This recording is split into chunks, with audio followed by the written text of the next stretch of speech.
Olá, alunos! Olá, estudantes! Sejam todos muito bem-vindos a mais uma aula do nosso componente do solo à célula. Tá aparecendo aí na tela para vocês o tema da nossa aula de hoje. Hoje a gente vai fazer então a nossa sistematização e então, na nossa última aula a gente viu um pouquinho a respeito, a gente relembrou na verdade alguns conteúdos, algumas temáticas e hoje a gente vai relembrar novamente uma segunda parte da nossa aula, e de todos os nossos conteúdos que a gente viu até então. Então o título da nossa aula é Relembrar é Viver, parte 2. E aí, então, para vocês está aparecendo o aprofundamento, que é a cultura do solo do campo à cidade, a unidade curricular, que é o indivíduo e o ambiente, e o componente, que vocês já sabem, é do solo à célula.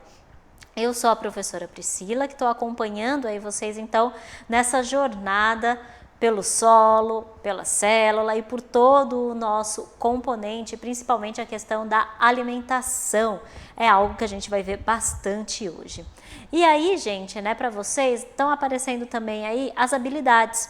Então, a habilidade que a gente está selecionando aí para vocês nessa aula é a habilidade, então, de sistematizar com base em estudos, em pesquisas, em fontes também confiáveis, as informações que a gente viu até aqui. Então, para vocês que estão aí nos acompanhando, esse componente ele tem muito como base a questão da investigação científica.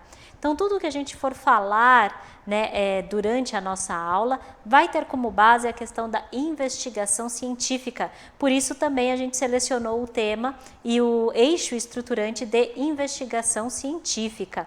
E também a habilidade ali, olha, de interpretar textos de divulgação científica. Então também aí tem tudo a ver com a questão da investigação científica, que é o eixo estruturante então da nossa aula.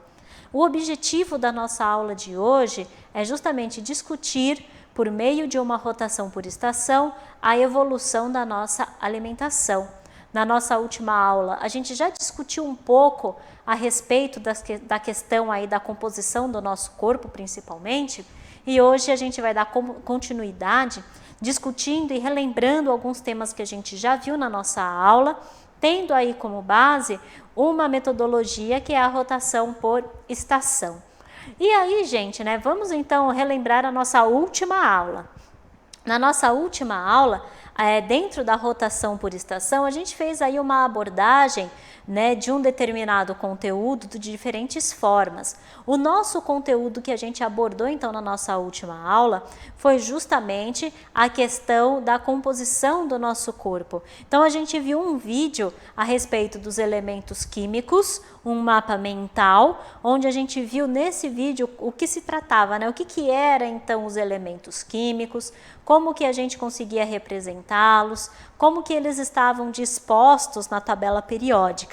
E também a gente viu a respeito de um texto onde fala ali, olha, a fórmula do corpo, onde a gente viu as questões da nossa alimentação e a gente viu também alguns nutrientes e alguns compostos que fazem parte da nossa alimentação e que também estão muito presentes aí nos nossos tecidos, e em que parte, como que eles desempenham ali as suas funções no nosso tecido. Então, basicamente, essa foi a nossa última aula aí de sistematização, onde vocês, então, começaram a relembrar, onde vocês relembraram, então, uma parte do nosso conteúdo que foi abordado até aqui.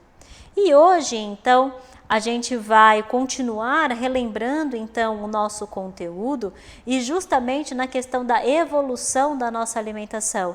Então, como a nossa alimentação evoluiu ao longo do tempo e, na verdade, como que aconteceu também a evolução humana, Então, como que foi aí a evolução dos hominídeos ao longo do tempo. Esse vídeo a gente vai passar aí para vocês. Esse vídeo, então, ele foi um destaque que a gente fez em uma das nossas aulas, em uma das nossas externas, onde a gente foi ao Museu de História Natural, que fica no Zooparque Itatiba, e lá, então, a gente gravou esse vídeo super especial aí para vocês, que vai rodar agora. Pode soltar.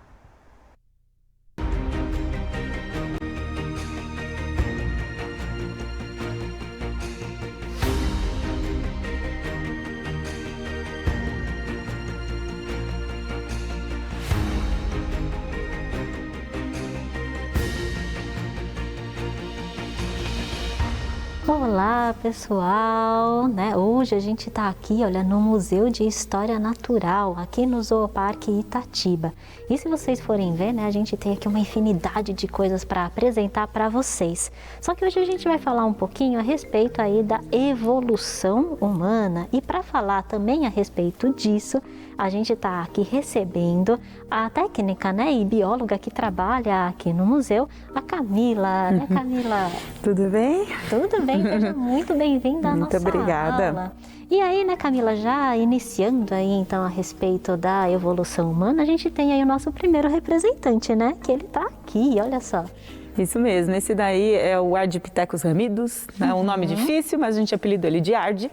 Então o Ardi é um dos primeiros, das primeiras espécies que compõem a linhagem evolutiva humana. É muito importante essa espécie porque ela foi encontrada no ambiente de selva e ele tinha braços longos para poder se agarrar nos galhos das árvores, né? E se locomover pelos galhos, mas também já conseguia, tinha as pernas que conseguiam se apoiar no chão e dar alguns passos em posição ereta. Então, o que a gente chamava isso era bipedia facultativa. Ele tinha a opção de dar alguns passos na caminhada. Isso é muito importante, porque a bipedia ela é um marco da linhagem evolutiva humana, né? Tanto que estamos aqui caminhando, né, na posição ereta agora mesmo. Então, é muito importante essa bipedia. E o legal é para a gente associar isso um pouquinho com o ambiente, né? Porque o ambiente ele é um pontapé para a evolução, né?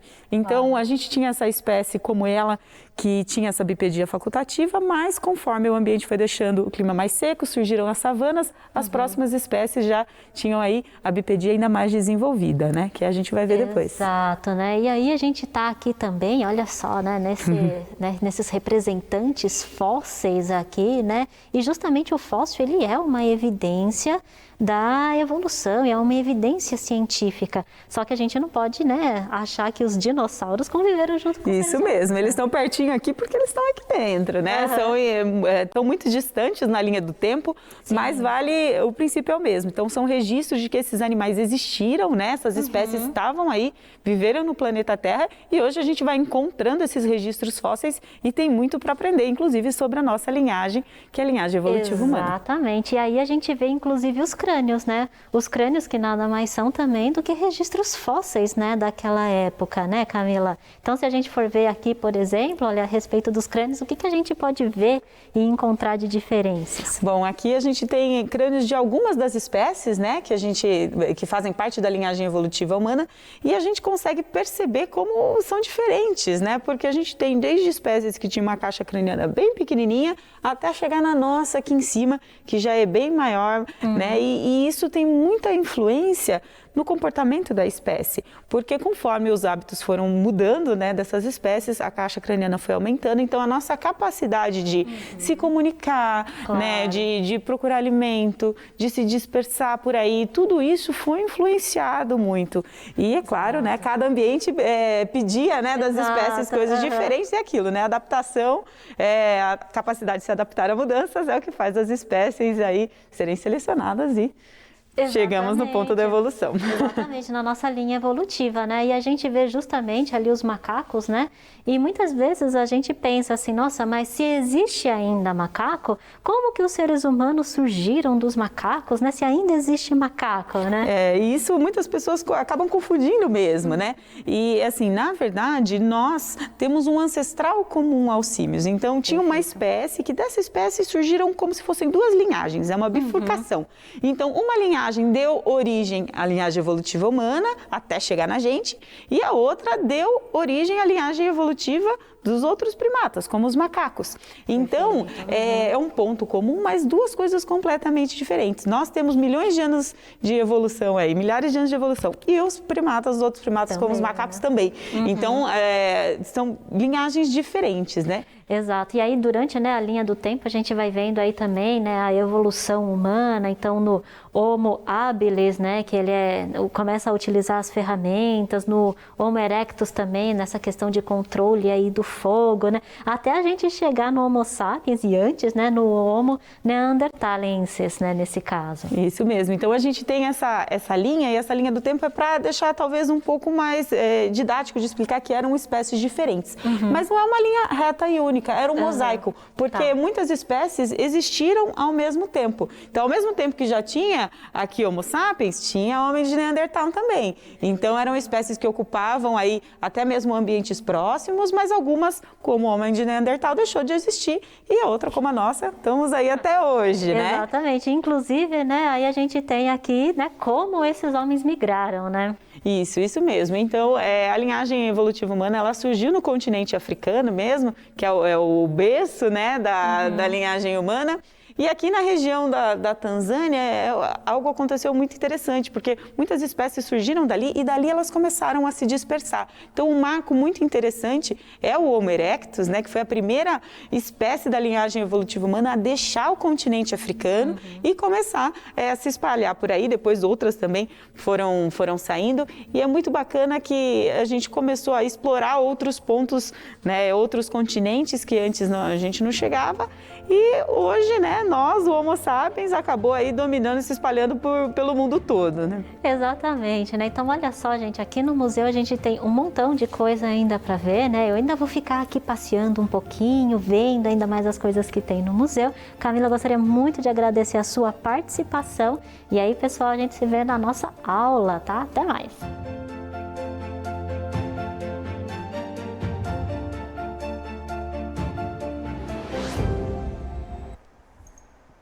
Olha só que bacana, né? Então vocês aí acabaram de ver, né, o nosso vídeo que a gente fez lá no Museu de História Natural, no Zooparque Itatiba. E justamente, né, ali no vídeo, né, vocês viram que a gente estava falando um pouquinho mais a respeito da evolução dos hominídeos, então como que aconteceu esses aspectos da evolução. E aí tá aparecendo na tela para vocês também alguns aspectos da evolução que a gente estudou nas nossas aulas anteriores, né? Então, a gente falou um pouco mais a respeito, né, de alguns indivíduos, né? Então a gente falou a respeito, por exemplo, do Australopithecus, né? O Australopithecus, então, que tinha ali uma alimentação que era mais vegetariana, né? E aí essa questão, por exemplo, da carne não era consumida aí com muita regularidade. Então, eles eram muito mais coletores e não tinham, então, esse consumo da carne muito mais exacerbado que a gente encontra depois a partir daí, né? E principalmente no Homo habilis, né? Já no Homo habilis a gente vai ter uma dieta um pouco mais diversificada, então a gente vai ter aí a presença, por exemplo, de carne, de muito mais carne na dieta, então vai ser uma dieta onívora, mas eles ainda vão manter as questões, por exemplo, de consumo de vegetais e também de consumo de frutas, né? Alguns pesquisadores também acreditavam que o Homo habilis, eles eram considerados por alguns aí como carniceiros, né? Então eles acabavam também consumindo um pouco aquela carne que estava ali morta, de indivíduos mortos, ou a carne que estava iniciando o processo de putrefação, de decomposição, né? Então aí alguns historiadores também consideram aí o Homo habilis como também carniceiros. E aí essa mudança drástica, né, justamente com a inserção da carne na alimentação e na dieta, vem justamente também com a mudança dos hábitos desses indivíduos. O Australopithecus, que eram nômades, né, coletores, já com o Homo habilis, que ele já tem a habilidade de construção, por exemplo, de instrumentos, então ele já tem a caça inserida ali na sua sociedade, na sua comunidade. Então ele começa a dispor de uma maior variedade e aí sim ele diversifica então a sua alimentação, justamente por causa disso, pela construção então de instrumentos, pela construção de artefatos, de aparatos, por exemplo, de caça e pesca.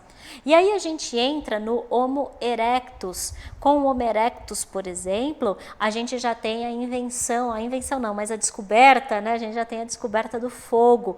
E aí então, esses indivíduos, esses hominídeos, passam a consumir carnes cozidas, né? Então eles passam também a cozinhar os alimentos, e conforme eles cozinham os alimentos, eles também colocam, né, inserem na sua dieta mais ainda a carne, e também, né, continuam aí também comendo frutas, verduras e legumes. Aumenta também aí a disponibilidade e a absorção de nutrientes, mas ao mesmo tempo também você tem uma mudança expressiva na arcada dentária, você tem uma mudança expressiva no rosto, né?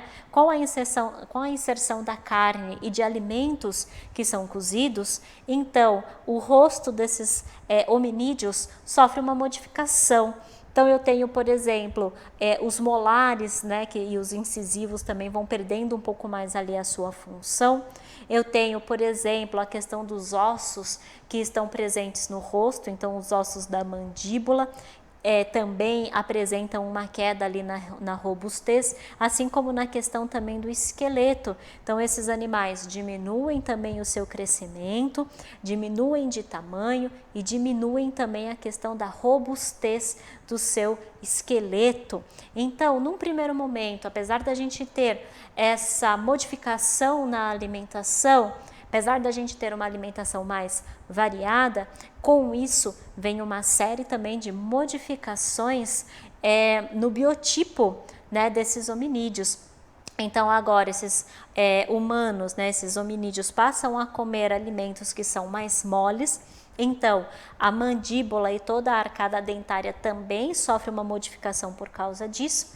E com a inserção aí de novos nutrientes, né, e também com a absorção aí de novos nutrientes, principalmente com a questão da carne, eu perco um pouco na questão da robustez do meu esqueleto, então eu perco na questão, por exemplo, de tamanho e crescimento de esqueleto, mas também eu ganho na questão da musculatura, principalmente por causa das proteínas que são ingeridas junto com a carne. Então aí a gente tem uma modificação na alimentação propriamente dita, uma modificação, né, fisiológica e morfológica, ou seja, acompanha, né, as modificações fisiológicas e morfológicas acompanham também as modificações e a evolução aí da alimentação.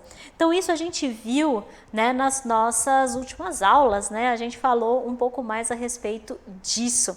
E também, se a gente tem uma modificação, por exemplo, na nossa alimentação, isso vem acompanhado com uma modificação fisiológica, também vem acompanhado muitas vezes com uma modificação da nossa microbiota. Então, no nosso sistema digestório, a gente tem lá uma série de micro-organismos que fazem parte do nosso sistema digestório, e aí conforme eu tenho essas modificações, então, na minha alimentação, é possível que eu tenha também uma modificação na minha microbiota.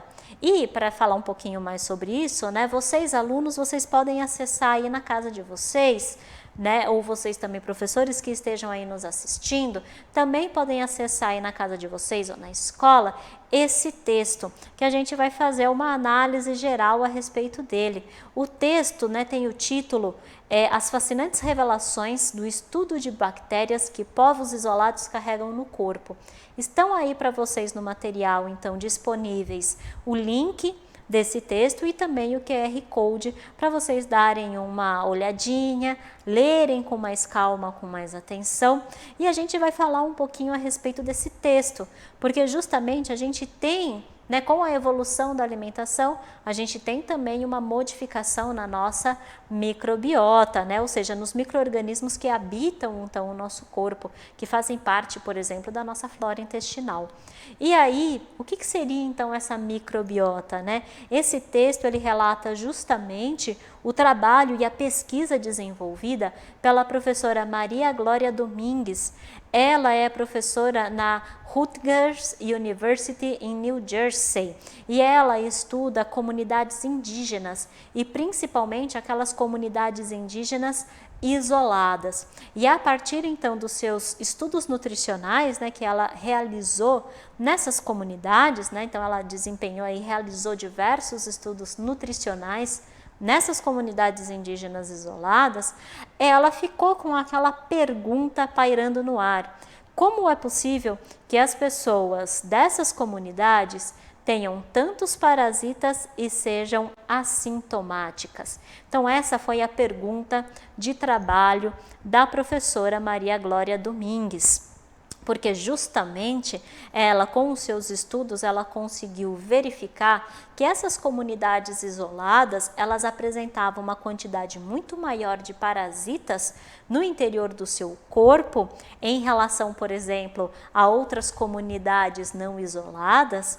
E essas pessoas, né, de comunidades isoladas, esses indígenas isolados, eles ficavam muito bem com esses parasitas, né? Eles não apresentavam sintomas e eles então conseguiam sobreviver muito bem, mesmo tendo uma carga parasitária muito grande no seu interior, né? No interior do seu corpo. E aí ela começou a verificar que justamente tinha a ver com a questão do estilo de vida. Então a gente sabe, por exemplo, ali, olha, que com as grandes urbanizações, ou seja, com o aumento do gradiente de urbanização, eu tenho também modificações no estilo de vida. E esse estilo de vida passa a ser mais industrializado, ou seja, eu passo a consumir cada vez mais produtos industrializados e também passo a consumir cada vez mais produtos de higiene. Então eu passo a consumir, por exemplo, shampoos, cremes, perfumes, né, pastas de dente, e isso então reflete muito na questão da microbiota, né, que está presente então no corpo. E aí, com esse estilo de vida mais industrializado, a gente acaba exercendo o que a gente chama de práticas antimicrobianas, ou seja, muitos dos micróbios, né, dos micro-organismos, que se a gente não utilizasse então esses produtos estariam presentes no nosso corpo, com a utilização então de creme, shampoo, pasta de dente, enxaguante bucal, desodorante, esses micro-organismos eles são eliminados então do nosso corpo. Por isso que a gente chama de práticas antimicrobianas. E uma coisa mais engraçada é que justamente com essas práticas antimicrobianas, muitas vezes a gente passa a ter muito mais doenças. Então, aumenta aí, né, o número de doenças imunológicas e também de doenças metabólicas. Então, isso a professora Maria, ela conseguiu investigar nessas comunidades isoladas indígenas e ela conseguiu, por meio então do estudo da microbiota que estava presente nos organismos desses indígenas isolados, ela conseguiu perceber como existia essa diferença então com relação, por exemplo, à microbiota presente no nosso corpo. Então, no nosso corpo que utiliza de produtos mais industrializados, a gente tem uma diversidade muito menor de micróbios, de micro-organismos dentro do nosso corpo. E com isso, muitos desses micro-organismos, por exemplo, estão relacionados com defesas, por exemplo, do nosso próprio organismo. Se a gente tem menos micro-organismos desses no nosso corpo, a gente tem uma carga muito maior aí de doenças imunológicas e também metabólicas. Muitos então desses micro-organismos também, com esse uso, por exemplo, de vida, né, mais industrializado, muitos desses micro-organismos perderam também as funções, principalmente no nosso intestino. E aí então esses micro-organismos também foram eliminados. E tudo isso também veio com o advento da agricultura e com o advento da pecuária, que a gente passou então a inserir muito mais produtos da agricultura e da pecuária, a gente então passou a produzir muito mais os nossos alimentos, que são alimentos mais padronizados, mais controlados, e isso afetou então diretamente na questão da microbiota então do nosso corpo. Então olha só que coisa mais interessante que a professora acabou estudando e acabou percebendo. E aí, olha só o que ela fez, né? Como que ela conseguiu então comprovar essa questão, né, da mudança, por exemplo, de hábito. Ela fez aí um experimento. Então, os cientistas que estavam presentes nessas comunidades isoladas, que justamente estavam estudando esses indivíduos, eles deixaram então de usar alguns produtos químicos, principalmente produtos de higiene pessoal, como shampoo, desodorante, pasta de dente.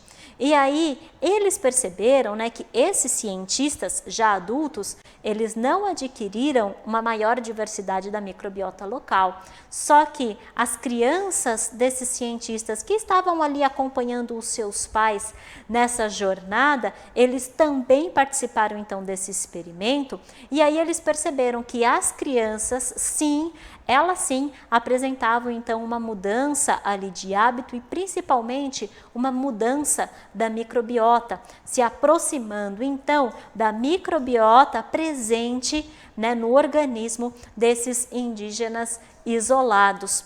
E aí, com isso, a professora conseguiu determinar que é justamente na infância que a gente então tem a composição da microbiota intestinal. Ou seja, quanto mais então a gente permite que as nossas crianças tenham contato então com essa diversidade, principalmente aí com diversidade de micro-organismos, também a gente aumenta aí as defesas das nossas crianças e aí a gente se torna também adultos que também apresentam uma maior defesa, principalmente aí nas questões imunológicas, né, e nas questões metabólicas também. Então a gente melhora o nosso sistema aí de defesa. Então olha só, foi um experimento bem bacana que a professora conseguiu aí desenvolver, e aí esse texto relata, né, com maior detalhes a questão aí do experimento também, e esse texto que eu apresentei para vocês também relata com maior detalhes como que foi a experiência da professora e dos outros cientistas nessas comunidades isoladas. Então, para vocês que estão aí nos acompanhando, vale a pena vocês ficarem atentos, né, e lerem aí esse texto com mais calma. E aí, gente, a gente entra de novo, né, no que a gente chama aí de rotação por estação. Nessa aula, eu acabei apresentando para vocês aí, olha, um tema central, que foi a evolução da alimentação por meio de duas formas diferentes. Por meio, então, do vídeo, né, que a gente viu, né, do documentário, do vídeo, na verdade, que a gente viu a respeito, então, da evolução humana, esse vídeo que foi lá no Museu de História Natural, presente, né, no Zooparque Itatiba, e por meio desse texto, onde a gente falou a respeito da microbiota de alguns organismos e principalmente a microbiota de indivíduos que vivem em comunidades isoladas. Essa então é uma maneira de vocês alunos estudarem um determinado tema e de vocês também professores aí passarem alguns materiais aí para os seus alunos para falar a respeito da evolução da alimentação. Então aí fica a ideia, né, para vocês, fica aí a sugestão para que vocês então, né, possam assistir, possam ler ainda mais esse texto que eu apresentei aí de uma forma bem resumida para vocês. E aí, gente, a gente chega então no nosso momento da interação, onde eu deixo para vocês então uma sugestão de uma questão para que vocês então possam aí, vocês alunos possam discutir com seus colegas, para que vocês professores possam também trabalhar aí com a sua turma. A interação e a sugestão que eu deixo para vocês é a seguinte: utilizando diferentes meios de informação e de pesquisa, vocês alunos aí, olha, discutam com os seus colegas a respeito da evolução da alimentação e da nossa microbiota. vocês podem apontar as principais modificações que ocorreram na nossa alimentação e como isso interferiu na nossa microbiota. Então aí eu deixo para vocês essa sugestão de questionamento para que vocês alunos então possam discutir com os seus colegas, com os seus professores em sala de aula e para que vocês, professores, também possam aí discutir com os seus estudantes. Deixo ainda para vocês também uma orientação para vocês, estudantes que estão aí nos acompanhando, né, sozinhos. Vocês que estão nos acompanhando, façam então a identificação da aula no seu caderno com data e título, realize as anotações no seu caderno daquilo que foi importante da nossa aula. Dúvidas, você pode falar com a gente pelo chat ou pelo professor e resolvam as atividades. Eu vou ficando por aqui e a gente se encontra na nossa próxima aula. Até mais, pessoal!